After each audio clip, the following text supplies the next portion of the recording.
नमस्ते साथीहरू। 40औं देश इरानमा म 11 अप्रिल 2022मा पुगेको थिएँ। नेपालबाट भिजा ग्रान्ड नोटिस लिएर त्यहाँको तेहरान एयरपोर्टमा 15 दिनको भिजा लिएर म इरान घुम्दै थिएँ। इरानमा पहिलोपटक काउच सर्फिङ, डेजर्ट सफारी लगायतको अनुभव पनि लिँदै थिएँ। त्यहाँको एक याज भन्ने सहरमा जुरेस्ट्रियनहरूले कसरी मान्छे मरेपछि चरालाई खान दिन्थे भन्ने पनि हेरेँ। सोही सहरमा नै म सम्भवतः अहिलेसम्म बसेको मध्ये सबभन्दा सस्तो होटलमा पनि बसेको थिएँ, जुन अत्यन्तै सस्तो पैसामा अट्याच बाथरुम, एसी, ब्रेकफास्ट सबै इन्क्लुडेड थियो। यो सबै मेरो इरान सिरिजको अघिल्लो भिडियोहरूमा हेर्न सक्नुहुनेछ। यसबाहेक मेरो इन्स्टाग्राम र मैले भर्खरै लन्च गरेको वेबसाइट prakashpokhriel.com मा पनि मेरो यात्राको जानकारीहरू लिन सक्नुहुनेछ। विश्वयात्रा सम्बन्धी अन्य धेरै भिडियोहरू हेर्नको लागि च्यानल सब्सक्राइब पनि गर्नुहोला। निकै सुन्दर र अविस्मरणीय क्षण त्यहाँ बिताइरहँदा इरानको अवस्था त्यति सहज भने छैन। आणविक हतियारको भण्डारण र उत्पादनको आरोप लागेका कारण अमेरिका लगायत विश्वका धेरै देशहरूले इरानलाई नाकाबन्दी लगाएका छन्। सोही नाकाबन्दीको कारण भिजा, मास्टरकार्ड जस्ता डेबिट तथा क्रेडिट कार्डहरू त्यहाँ चल्दैनन्। डलर अथवा युरोमा क्यास लानुपर्छ। म आफूसँग भएको युरोलाई त्यहाँको इरानियन रियलमा साटेर चलाउँदै थिएँ।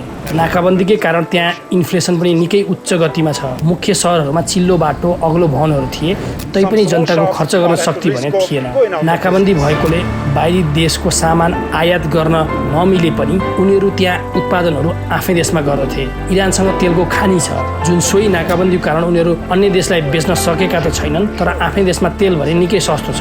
नेपालमा 1 लिटर पेट्रोल पाइने पैसामा त्यहाँ करिब 10 लिटर पेट्रोल किन्न सकिन्थ्यो। त्यही तेल बेचेर 1960-1970 को दशकतिर इरान निकै धनी भएको थियो। त्यति बेला बनेको बाटो, मेट्रोहरू सबै निकै आकर्षक देखिन्थे, तर बिस्तारै अहिले त्यो गतिमा प्रगति हुने भएको छैन। अन्य मध्यपूर्वी देशहरूमध्ये तेल बेचेर धनी भइरहँदा इरान भने सोका कारण हुन नसकेकाले इरानी जनताहरू सरकारसँग निकै रुष्ट छन्। अर्को अचम्मको कुरा, इरान र अमेरिका सरकार बीच द्वन्द्व भए पनि धेरै इरानीहरू भने अमेरिका नै जान चाहन्थे। त्यहाँका अब्बल विद्यार्थी, इन्जिनियर लगायत विषय सकेर अमेरिकामा उच्च शिक्षा अथवा कामको लागि जाने कुरा थाहा भयो। इरान अमेरिकी दूतावास नभएको थोरै विश्वका देशहरूमध्ये एक पर्छ। यदि अमेरिका र इरान बीचको इतिहास र द्वन्द्व सम्बन्धी भिडियोहरू हेर्न चाहनुहुन्छ भने युट्युबमा अन्य भिडियोहरू सर्च गर्न सक्नुहुनेछ। तर यी सबै समस्या बाहेक पनि इरानीहरू निकै मिलनसार पाएँ। कतिपटक ट्याक्सीमा मलाई पर्यटक भनी भाडा नै लिन नमानेको केसहरू पनि थियो। मैले लिनुहोस्, यो तपाईँको ज्याला हो भनेर दिन्थेँ। यस्तै उनीहरू रमाइलो गर्न मन पराउने खालका थिए। क्याम्पिङ, पिकनिक र शुक्रबार बिदाको दिन अघि बिहिबार बेलुका उनीहरू पार्टी गर्थे। इरानमा रक्सी लगभग पाइँदैन, तर केही अल्पसङ्ख्यक धर्म र जातिले भने त्यो खान पाउने रहेछन्। महिलाले टाउकोमा अनिवार्य रूपमा कपडाले कपाल छोप्नुपर्ने रहेछ, तर अन्य मुस्लिम देशको भन्दा महिलालाई जीवनशैलीमा केही सहज देखे। आज यो भिडियोमा मेरा यी अनुभवसँगै तेहरान सहरको अन्तिम दिनको बारेमा देखाउँछु। अन्तिम दिनमा म विश्वकै ठुलो मध्येको एक ग्रान्ड बजार गएको थिएँ। ग्रान्ड बजार पुरानो बेलादेखिको सबभन्दा ठुलो बजार पनि भनिन्छ। त्यहाँ थुप्रै सामानहरू पाइन्थे। कार्पेट र इरानमै उत्पादन हुने अन्य वस्तुहरू त्यहाँ पाइन्थ्यो।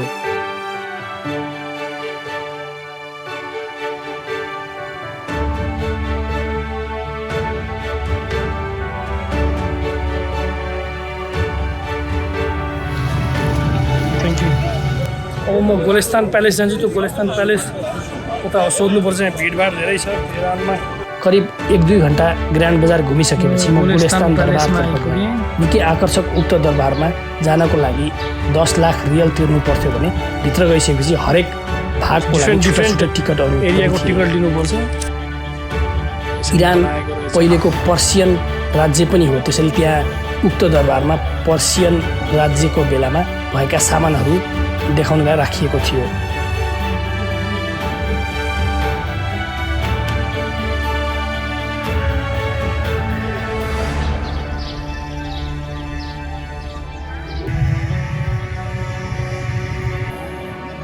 केही समय उक्त गोलेस्तान दरबार घुमिसकेपछि म तैबात पुल भन्ने ठाउँमा गएँ। यो 270 मिटर लामो मान्छे हिँड्न मिल्ने पुल निकै आकर्षक छ। निकै आकर्षक रूपमा बनाइएको उक्त पुल तल बाटोदेखि निकै माथि उच्च ठाउँमा बनाइएको थियो।